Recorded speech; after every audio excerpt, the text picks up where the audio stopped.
Hi, we're hooked up with John Turmel via Skype today. Where are you speaking to us from, John? I'm speaking to you from Brantford. I'm known as John the Engineer.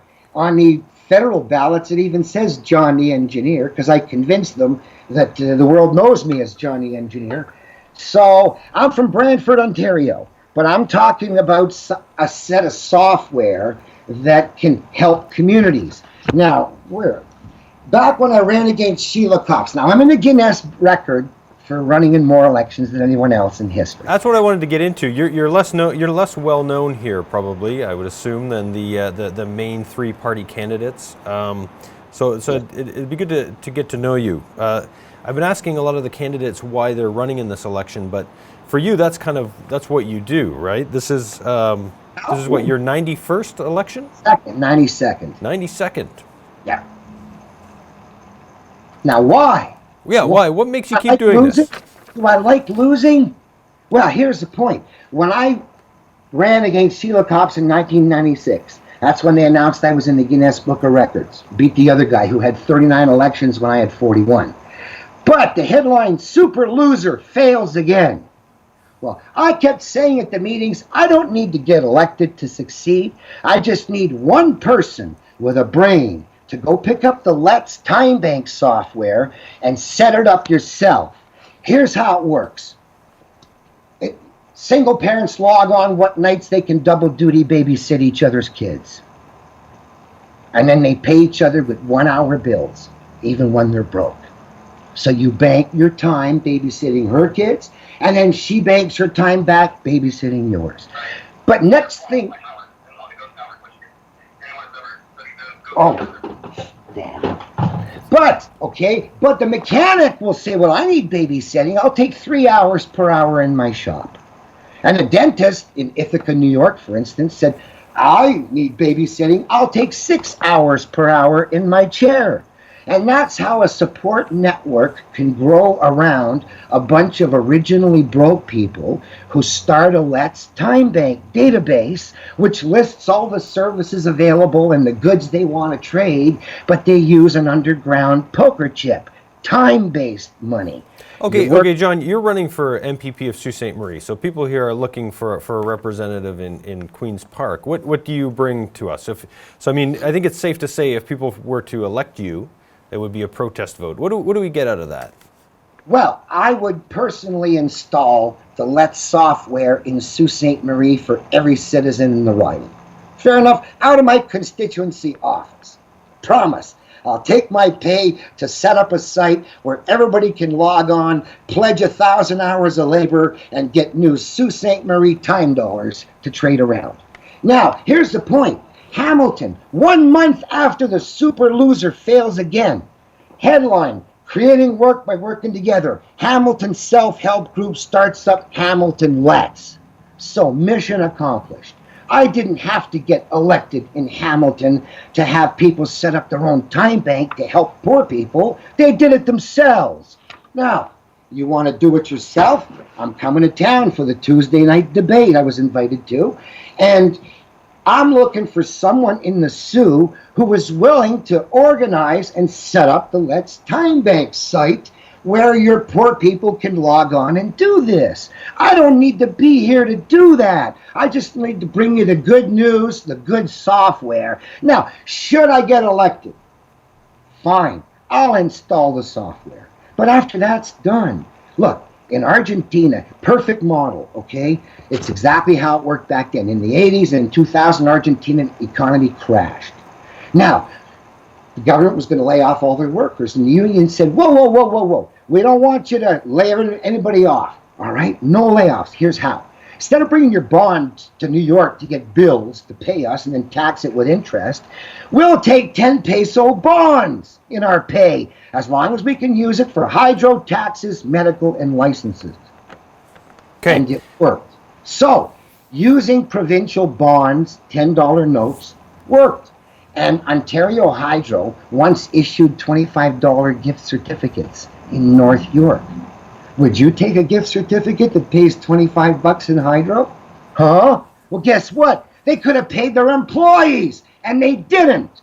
So I've explained all of this during the last general election at YouTube when Ontario Student Vote had questionnaires, 2-minute answers.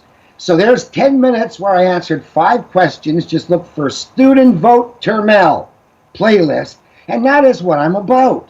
It's simple. I want to leave you guys with a working local model, while at the same time talking about installing a provincial model, while when I run in federal elections, installing the software on the Bank of Canada.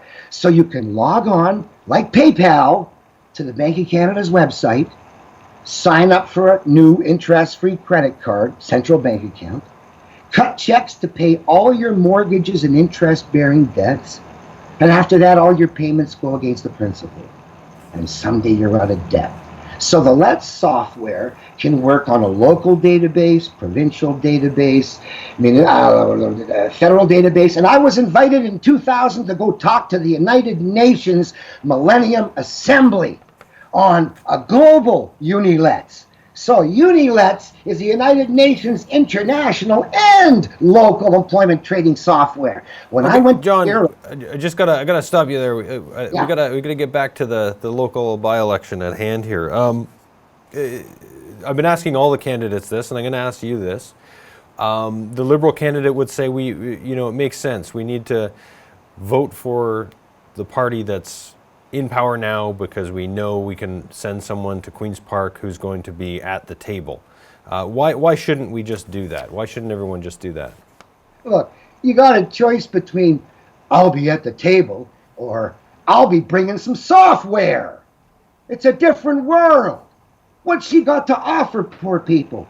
I got a proven local employment trading software that if you do your Google research is spread around the world. Every time there's a crash, Portugal, Greece, it's always, community currencies starting up based on the original Let's software, 1984, my baby, which is why I got invited to the UN.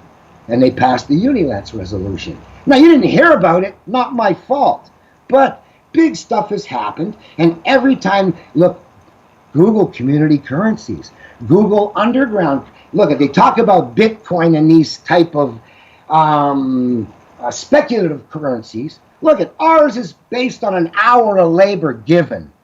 Bitcoin's based on an hour of your computer's labor wasted.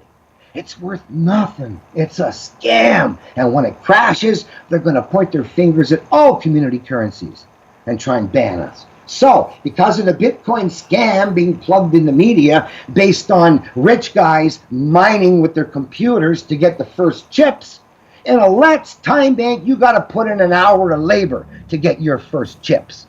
And that's the difference. Okay, so, John, I got one more question. We got time for one more question. I've been asking everybody. I think I know your answer already at this point, but let's say you win, and this is lucky number 92. You got the first 100 days. What's one thing you'd want to accomplish? Well, I told you I'm going to want to set up a local employment trading system for poor people to log on and start swapping stuff. Look, once you're there and you print up a few one-hour bills, you can call flash flea markets. Everybody show up at the Canadian Tire lot, the empty lot at noon on Sunday with a carload of stuff you want to trade for alternate currency. That's how, when things really get bad, that's how Let's help communities have these flash barter sales. You just now with the internet announce we're all meeting here, bring along your stuff and your alternate currency, and we'll do some dealing. When Russia crashed, well, first of all, 750 cities and states issued their own bond bucks, and 25,000 corporations. McDonald's ruble, Ford rubles, Monsanto rubles, everybody issued their own rubles because there were no others, and they worked. There's nothing wrong with a McDonald's ruble if everybody else is taking it like a ruble. Nothing wrong with going to Vegas and taking your Caesar's Palace chip and using it at the Taj. So, it's the same idea. We can run our own chips. We don't need to pay interest to get the feds.